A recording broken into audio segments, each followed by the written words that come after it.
It has long been understood in American law that responsibility does not end at the point of good intentions.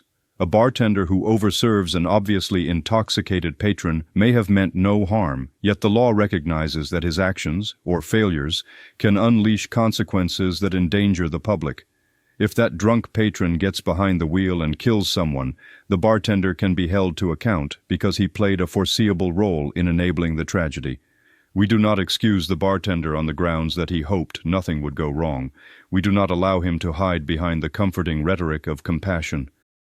The law deals with reality, not aspiration. Strangely, this principle evaporates the moment we step from the bar counter to the courtroom bench. In jurisdictions across the country, judges routinely release violent offenders with long criminal histories, setting them loose upon an unsuspecting public. When those individuals inevitably commit further crimes, sometimes murder, the judge faces no consequences whatsoever. Not legal consequences, not professional consequences, and often not even the consequence of public scrutiny.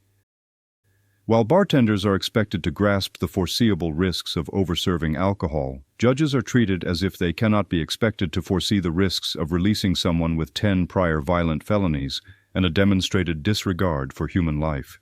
The irony would be comical if the costs were not measured in innocent lives. Criminal justice reformers often speak in the airy language of equity, restorative justice, and second chances. But society is not dealing with abstractions, it is dealing with human beings, both the offenders and their future victims.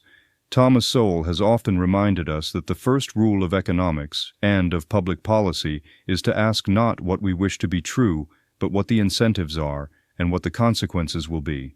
Judges who release dangerous criminals face no downside risk. Their incentives point in only one direction, toward leniency. The costs of that leniency are borne entirely by others. In economics, this is known as moral hazard, a situation in which one party takes risks because someone else bears the cost. In criminal justice, the moral hazard imposed by judicial immunity is staggering.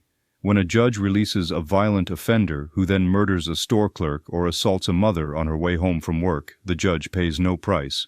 He will continue receiving his salary, continue enjoying tenure protections, and continue being praised at bar association dinners for his compassion and forward-thinking jurisprudence. But the family burying their daughter receives no such insulation. If bartenders, landlords, truck drivers, and doctors can be held liable for foreseeable harm, why should judges be uniquely exempt? Judicial immunity was created to allow courts to function without fear of personal reprisal from dissatisfied litigants, not to provide a shield for ideologically driven experimentation that endangers the public. The founders did not imagine a world in which judges would be using their discretionary power to repeatedly release known predators, nor did they believe that public officials ought to be untouchable when their actions produce predictable and lethal outcomes. A violent criminal with a long, well-documented history is not an unknown quantity. Releasing him onto the streets is not a roll of the dice. It is a nearly guaranteed replay of past behavior. When judges ignore that reality, often for the sake of ideological fashion rather than evidence, they are doing something akin to a bartender watching a staggering patron fumble for his keys and saying, "Well, perhaps this time will be different." It is time to re-examine whether absolute judicial immunity is compatible with justice in a world where judicial discretion increasingly substitutes ideology for public safety. This is not an argument for punishing judges for every crime committed by every defendant they release. But when a judge knowingly disregards clear evidence of danger, when a violent offender with a history of shootings, stabbings, or domestic violence is released without meaningful supervision, electronic monitoring, or bail, it is no longer a matter of hindsight. It is a matter of foresight, willfully ignored. And in such cases, the judge's role is no less causal than the bartender who pours a final shot for someone he knows is about to drive home. The criminal justice system already acknowledges the foreseeability of harm. Prosecutors can be held accountable through elections. Police departments can face civil suits. Parole boards can be investigated. The only actor entirely insulated from the consequences of catastrophic decisions is the one who often plays the most decisive role. If society wants judges to exercise mercy, that mercy must be tethered to prudence. If it wants judges to show compassion, that compassion cannot be selectively allocated to the offender while ignoring the future victim.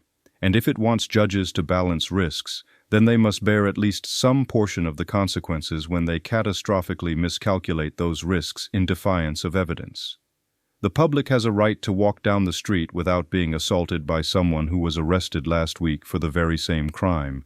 They have a right not to become collateral damage in someone else's social experiment. They have a right to expect that the system designed to protect them will not instead expose them to danger.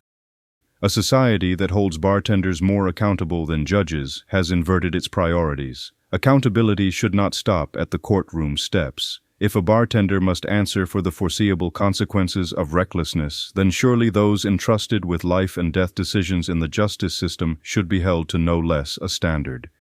Innocent lives depend on it.